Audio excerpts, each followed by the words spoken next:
ايه الاخبار؟ ازيك؟ عامل ايه؟ بص يا معلم، لو انت لسه اول مره تشوفني ما تنساش تعمل سبسكرايب في القناه وتفعل الجرس عشان كل ما انزل لك فيديو ان شاء الله باذن الله يجيلك شعره اول باول. وما تنساش كمان تشير الفيديو ده مع اصحابك عشان نقدر نوصل لاكبر عدد ممكن من الناس. انا مطول عليك اكتر من كده.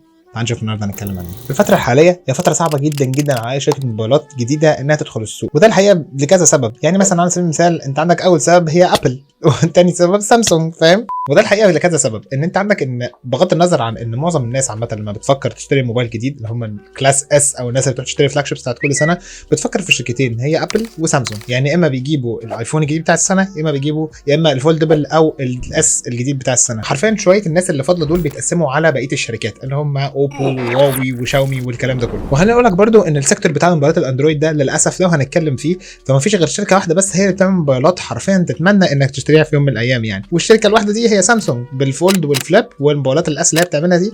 حرفيا الموبايلات دي اولا غاليه، ثانيا الموبايلات دي فلاج شيب ليفل، يعني في ليفل فلاج شيب.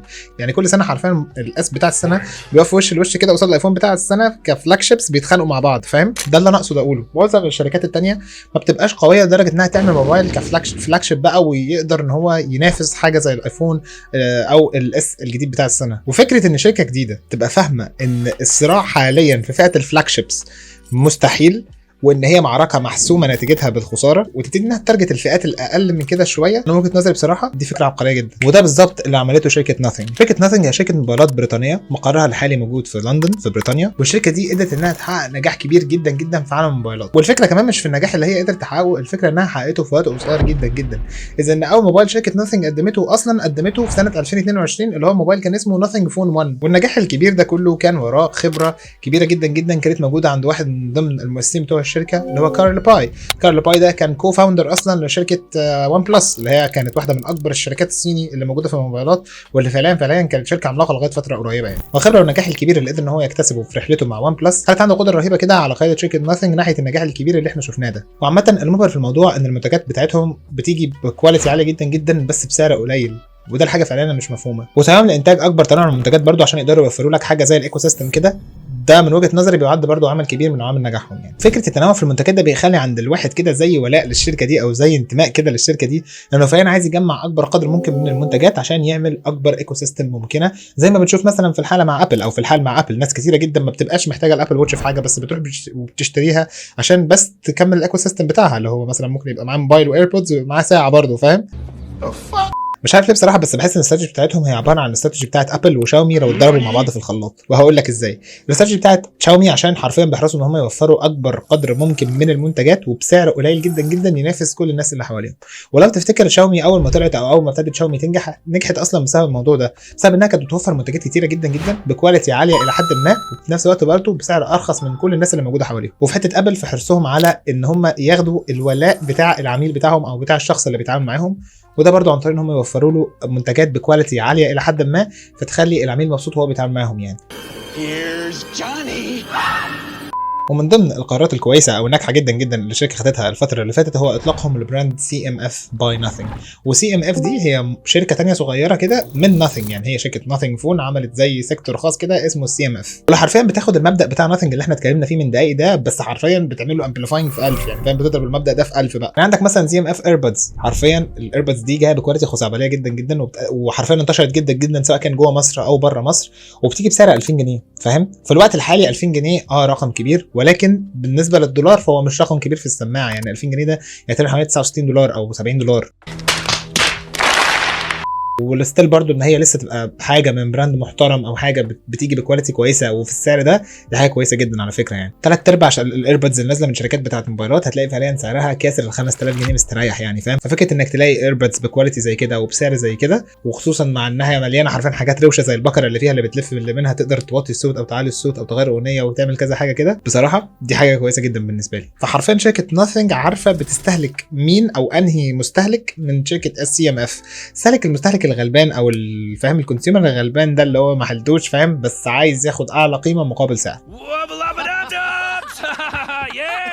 وشركه سي ام اف بتشترك مع ناثينج في كذا حاجه، منها مثلا الجرأه بتاعتهم او ان هم حرفيا ما بيخافوش من اي حاجه وبينزلوا موبايلات جريئه او بينزلوا برودكتس جريئه جدا جدا. خد عندك مثلا سي ام اف فون 1، اول موبايل ينزل من شركه سي ام اف جاي بظهر بيتغير فعليا ومش بيتغير ان هو اي ظهر ممكن يتغير، ولكن الظهر ده فعلا بيتفك وبيتركب تاني. يعني انت فعلا تقدر لو الظهر ده لا قدر الله اتكسر تقدر تشتري ظهر وتغيره، او لو لون الظهر مش عاجبك وحابب ان انت بقى ايه فاهم تقدر حابب ان انت قصدي تغير لون الظهر او شكل الظهر، تقدر تعمل ده بمنتهى البساطه. يعني نقدر نقول ان الظهر هنا موديولر، يعني تقدر ان انت تركب الظهر وتفكه بمنتهى السهوله. وكل الكلام ده بيحصل من خلال الدايل او البكره البسيطه اللي موجوده تحت، واللي هو مسمار مدور كده تقدر ان انت تفكه وتحط الظهر وتركبه تاني. المسمار ده وظايفه مش بس قايمه على انه بيمسك الظهر في مكانه، لا ده انت كمان تقدر تشتري اكسسوارات مبنيه على فكره المسمار ده. يعني على سبيل المثال تقدر تشتري كيك ستاند للموبايل بتاعك، واخد بالك، ويبقى فعلا جزء من الموبايل. يعني انت تربط المسمار ده في الكيك ستاند في الموبايل، فيبقى فعلا الكيك ستاند ده جزء من الموبايل، ده مش كفر، لا فعلا ده جزء من الموبايل دلوقتي. وتقدر مثلا تركب له والت وتبقى برده جزء من الموبايل، تحط بقى فيها كروتك بتاع فاهم. كل ده عيش يعني. فكرني قوي بفكره الماك سيف لما كانت ابل منزله اكسسوارز بس اكسسبل بس او كومباتبل بس مع اي موبايل فيه ماك سيف، هو من الايفون 12 وانت طالع. يعني هو نفس الفكره بالظبط، انك تقدر تشتري اكسسوارات كتيره جدا، والاكسسوارات دي كلها شركه ناثينج او شركه سي ام اف بقى هنا بتوفرها لحضرتك عشان حضرتك تشتريها وتركبها الموبايل بتاعك. وكل ده زي ما اتفقنا باستخدام الدايل اللي موجود تحت ده، وكل ده في البيت اصلا من غير ما تضطر تروح موبايلك تودي موبايلك لاي مركز صيانه او اي حاجه، كل ده بتعمله انت في البيت. شركه سي ام اف دي معموله من شركه ناثينج عشان تقدر انها تتغلغل اكتر واكتر كده جوه الفئه الاقتصاديه او جوه فئه الناس اللي هي الغلبانه اللي احنا كنا لسه بنتكلم عنها من شويه دي، اللي احنا منهم عامه. يعني الناس اللي هي حتى قصادها كونسبت اكبر قيمه متاحه مقابل اقل سعر ممكن. وممكن يكون السعر بتاعتهم بس خرجت شويه عن الاستراتيجي البسيط اللي احنا كنا بنتكلم فيها دي، لان ساعه سي ام اف سعرها كسر 5000 جنيه. ومن وجهه نظري انا شايف انها ساعه بيزك جدا جدا على ان سعرها يبقى 3000 جنيه اساسا. ولكن هي بصراحه كويسه وكل حاجه، ولكن فكره ان سعرها يوصل ل 5000 جنيه دي اوفر شويه، لا كده كده ظابطت فاهم. وعلى فكره قبل شركه سي ام اف شركه ناثينج كانت بتحاول تبقى مميزه بس في اتجاه تاني خالص، لان شركه ناثينج هيظل برده مكتوب ليها في التاريخ انها اول شركه تحط في ظهر الموبايل فانكشنال ال اي ديز، مش بس ال اي ديز تبقى تدي منظر بس كده وخلاص، لا ده حطت في ظهر الموبايل لمبات ال اي دي فعليا ليها وظيفه، وتقدر ان انت من السوفت وير تخلي ال اي دي يبقى ليها وظائف فعليا حقيقيه، زي انها مثلا تعمل التشارجنج انيميشن بتاعك لما الموبايل بيبقى بيشحن وانت حاطط الموبايل على وشه، زي انها فعلا تقدر تنور كده لما يجي نوتيفيكيشن او لما حد يبعت لك رساله او اي حاجه فاهم. فالشركه كده كده بتحاول تبقى مميزه من فتره، ومن وجهه نظري بصراحه انا شايف ان هم نجحوا نجاح تام في اللي هم عملوه او في اللي هم عايزين يوصلوا له ده. وانا شايف بصراحه ان الشركه مميزه جدا جدا، ومش عارف بس بحس ان هي عندها فايس بتاعت ابل كده فاهم، اللي هي الناس الاليجنت الروشه كده. وشايف بصراحه ان يعني مين عارف يمكن بعدين الشركه دي فعليا تبقى بتنافس ابل وسامسونج. هم حاليا طبعا لسه ما عندهمش موبايلات تقدر انها او نقدر نقول عليها انها فلاج شيبس. هي حاليا بتنافس في سوق موبايلات الاندرويد اللي هو موبايلات مثلا تحت ال 20000 جنيه، لسه ما وصلناش بقى لحته الفلاج شيب موبايلات ب 30 و40 والكلام ده كله لسه يعني. بس انا شايف بصراحه ان الشركه دي المفروض مكمله بنفس الجروث اللي هي فيه ده، وارد جدا ان احنا كمان كام سنه نلاقي انها بتنافس فعليا سامسونج وابل في الفلاج شيب ليفل يعني. وعامه لو انت شايف ان الشركه ما نجحتش، فخليني اقول لك ان الشركه زي ما اتفقنا نزلت اول موبايل ليها في سنه 2022، والنهارده في سنه 2024 ارباح الشركه تخطت ال 250 مليون دولار. انا اليوم من الايام يجي يعني وفاهم واقدر اجرب برودكت من البرودكتس بتاعتهم يعني. وبكده اكون خلصت كل اللي كنت عاوز اقوله. يا ريت لو الفيديو عجبك ما تنساش تعمل لايك للفيديو ده وتعمل سبسكرايب في القناه وتفعل الجرس عشان كل ما انزل لك فيديو ان شاء الله باذن الله يجي لك اشعاره اول باول. وما تنساش برده لو انت عندك اي حاجه عايز تسالني عليها او عايز تتكلم معايا في اي حاجه في الوجود، هتلاقي اللينكس بتاعت السوشيال ميديا بتاعتي كلها موجوده تحت الفيديو في الديسكربشن، خش وابعت لي ونبقى اصحاب. وشكرا ليك جدا واشوفك الفيديو الجاي ان شاء الله. السلام عليكم.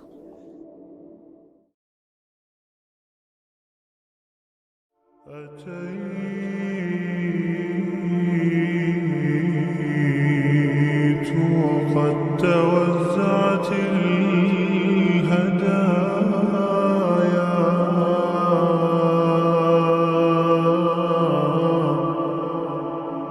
وحملت الرحال على المطايا